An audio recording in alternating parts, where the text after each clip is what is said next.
শৰ্মানী আৰু নিহান দেখোন। বহক আকৌ শৰ্মানী, নিহান বহা আকৌ। Thank U aunty. বৰুৱানী আপুনিও বহকচোন। বাবাটো এইফালে ওলাই আছোন অলপ, কোন আহিছে চাহিয়া। নিহানৰ ৰিজাল্টৰ খবৰটো আমি পাইছোঁ শৰ্মানী। সঁচাই কিন্তু আপোনাৰ ল'ৰাই বৰ ধুনীয়া ৰিজাল্ট এটা কৰিছে দেই। একদম শুনি মনটোৱে ভাল লাগি গৈছে নিহান আৰু আণ্টি দেখোন। আণ্টি কেতিয়া পালেহি আপোনালোক? নিহান তই কিন্তু পুৰা মজা ৰিজাল্ট এটা কৰিলি দেই। আমি এইমাত্ৰ পাইছোঁহি। তুমি পিছে কি কৰি আছিলা? আমাৰ মহাশয়ে সেই 3rd ডিভিজনত পাছ কৰিছে যে, সেইকাৰণে কোনখন কলেজতনো নামটো ভৰাওঁ সেইটোকে ভাবি আছিলে চাগে। তুমি আকৌ আৰম্ভ কৰিলানে কামোৰবোৰ দিবলৈ? ৰাতিপুৱাৰ পৰানো কিমান কামোৰবোৰ শুনিম। মই দেখোন কৈছোঁৱে মই যে পাছ কৰিলোঁ সেইটোৱে বহুত। আৰে ময়ে ভাবি পাত্তা পোৱা নাই মইনো কেনেকৈ পাছ কৰিলোঁ। মইতো ফেইল কৰিম বুলিহে ভাবি আছিলোঁ। তই দেখোন একেবাৰে সেই পঢ়া নাই বুলি কৈ পেলাই এতিয়া পাছো কৰিলি। এতিয়া পিছে ক'ত নামটো লগাম বুলি ভাবিছ? কোনখন কলেজলৈ যাম বুলি ভাবিছ? এই যোনখন কলেজতে নামটো ভৰাবলৈ দিয়ে সেইখন কলেজতে ভৰামগৈ আৰু। 10খনমান কলেজৰ পৰা ফৰ্মখন আনিবকৈ লাগিব জান, তেতিয়াহে আকৌ কোনোবা এখনত পাম। নহ'লে মই যিবোৰ নম্বৰ পাইছোঁ ক'তনো মই কলেজত নাম ভৰাবলৈ পামহি। কেলেনো তেনেকৈ ভাবিছোঁ? কোনোবা এখন কলেজতো পঢ়িবলৈ তই ছিটটো পাবি দে আৰু পালে পঢ়িম আৰু। নেপালে মানে দেউতাৰ লগতে দোকানলৈকে অহা যোৱা কৰিম বাপেকে। বৰুৱানী আমি অহা কাৰণটো আপোনাক কওঁ শুনক। এই বোপাকনে ভালকৈ পাছ কৰাৰ কাৰণে আমি ৰাতিলৈ এটা পাৰ্টিৰ আয়োজন কৰিছোঁ। তালৈকে নিমন্ত্ৰণী দিবলৈ আহিছোঁ। আপোনালোক আটাইকেইটাকে আমাৰ ঘৰলৈ ৰাতিকৈ ভাত সাজ খাবলৈ নিমন্ত্ৰণ জনাইছোঁ। আহিব দেই, নগ'লে কিন্তু বহুত বেয়া পাম। আমাৰো পিছে বাপেকে সেই মাছ মাংস কথা কৈছিলে। আপুনি ইমান সাদৰেৰে মাতিছে যেতিয়া যাম দিয়ক এপাক বাৰু। নহয় নিহান, তুমি পিছে এতিয়া ক'ত নাম লগাম বুলি ভাবিছা? মানে ছায়েন্স, কমাৰ্চ, আৰ্টছ কোনটো ষ্ট্ৰীমত পঢ়িম বুলি ভাবিছা? আণ্টি মানে মই পঢ়িম বুলি ভাবিছোঁ। মানে ইয়াত তাৰ ইচ্ছা অনিচ্ছাৰ কথা নাহে বৰুৱানী। আমি তাক য'তেই পঢ়িবলৈ কওঁ সি তাতেই পঢ়িব লাগিব। আমি মাক দেউতাকহালে তাৰ ভৱিষ্যতৰ ভালৰ কথা চিন্তা কৰিহে কোনোবা এটা ষ্ট্ৰীম বাছনি কৰিবলৈ কওঁ। সেইকাৰণে ইয়াত তাৰ প্ৰশ্ন নাহে। আমি য'তেই কওঁ সি ত'তেই পঢ়িব লাগিব। তথাপিতো এবাৰ তাৰ মনৰ কথাটো সুধি ল'ব নেকি শৰ্মানী? মানে সি বা ক'ত পঢ়িবলৈ ইচ্ছা কৰে আৰু আপোনালোকেনো ক'ত পঢ়াবলৈ মন কৰিছে তাক? আমি তাক ছায়েন্সত পঢ়াৰ কথা কওঁ বৰুৱানী। এনেও আজিকালি ছায়েন্সৰ বাহিৰে বেলেগত পঢ়িলে একো লাভ নাই দেখোন।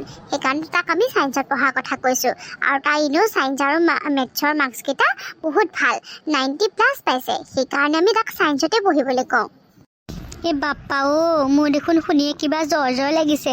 নিহান তই মানে ছায়েন্সত পঢ়ি পেলাই ডক্টৰ ইঞ্জিনিয়াৰ হবি দেই। হ'ব দে পাই। আমাৰ লগৰ এটা যে ডক্টৰ ইঞ্জিনিয়াৰ হ'ব সেইটো ভাবিয়ে কিবা একদম গৰ্ব কৰিব মন গৈছে। লাজ নাইকিয়াতো, তাৰ কথা শুন। আণ্টি মাহঁতে মোক ছায়েন্সত পঢ়াৰ কথা কৈ আছে হয়, কিন্তু মোৰ একেবাৰে ছায়েন্সত পঢ়িবলৈ মন নাই।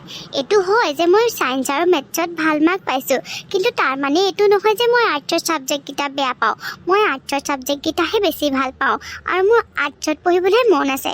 কিন্তু মাহঁতে এইটো কথা একেবাৰে বুজিয়ে পোৱা নাই। মোক ছায়েন্সত পঢ়িবলৈ জোৰ দি আছে, কিন্তু মই নিজৰ ভাল পোৱা ছাবজেক্টকেইটা কেনেকৈ এৰো কওকচোন?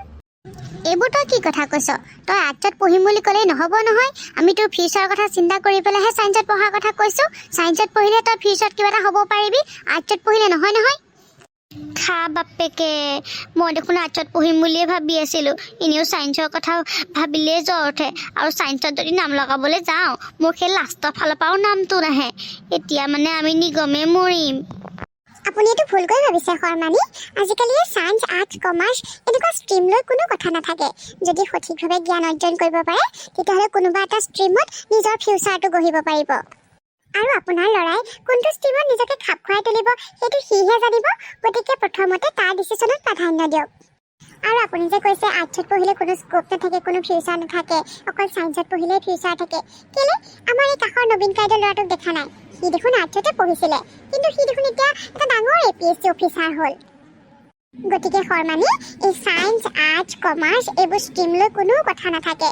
যদি আপোনাৰ বেটাই আৰ্টছত পঢ়ি কমফৰ্টেবল পাব তেতিয়াহ'লে তাক আৰ্টছতে পঢ়িবলৈ দিয়ক। তাৰ ডিচিশ্যনটোক প্ৰথমতে গুৰুত্ব দিয়ক।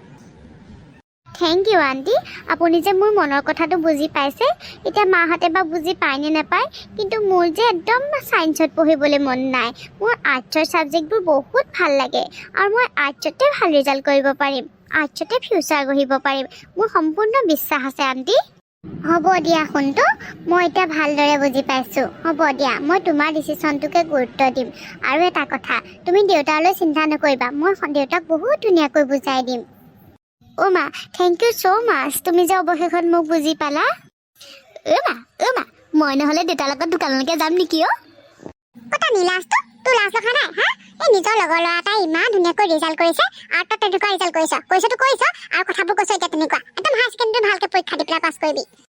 হ'ব দিয়া মা, মই হায়াৰ ছেকেণ্ডেৰীত বহুত ভাল ৰিজাল্ট কৰিম, চাবাচোন এনিহানকো পাছ পেলাই দিম। হ'ব দে, কম্পিটিশ্যন লোকৰ লগত নহয়, নিজৰ লগত কৰিবি। আনক কেনেকৈ পাছ পেলাব পাৰো সেইটো চিন্তা নকৰিবি, কেনেকৈ নিজকে অকণমান উন্নত কৰিব পাৰো সেইটো চিন্তা কৰিবি, বুজিলি নহয়? বুজিলোঁ দিয়া অ' মাতাশ্ৰী। অ' আণ্টি, আপোনালোকৰ পিছে আজি খানাত কি আছে? মানে খাচী মাংস ওলাবনে নাই? ওলাব, মাছ মাংস সকলো খুৱাম। তোমালোক পিছে অকণমান সোনকালে যাবা দেই। যাম শৰ্মানী, আমাৰ এই বাপেক আহি লওক, বাপেক অহাৰ পাছতে বাৰু আমি আপোনালোকৰ ঘৰলৈ যাম। সন্তানসকলক কেতিয়াও কোনো ধৰণতেই বিষয় বাছনিৰ ক্ষেত্ৰত হেঁচা প্ৰয়োগ নকৰিব। সিহঁতৰ বিষয়টো নিজেই বাছনি কৰি ল'বলৈ দিয়ক। আজিৰ কাহিনী ইমানেই, ধন্যবাদ। আৰু এটা কথা, আপোনালোকে বাৰু ভিডিঅ'টো চাই কেনেকুৱা পালে কমেণ্টত জনাবচোন, আৰু মোৰ এই চেনেলটো ছাবস্ক্ৰাইব কৰি দিব।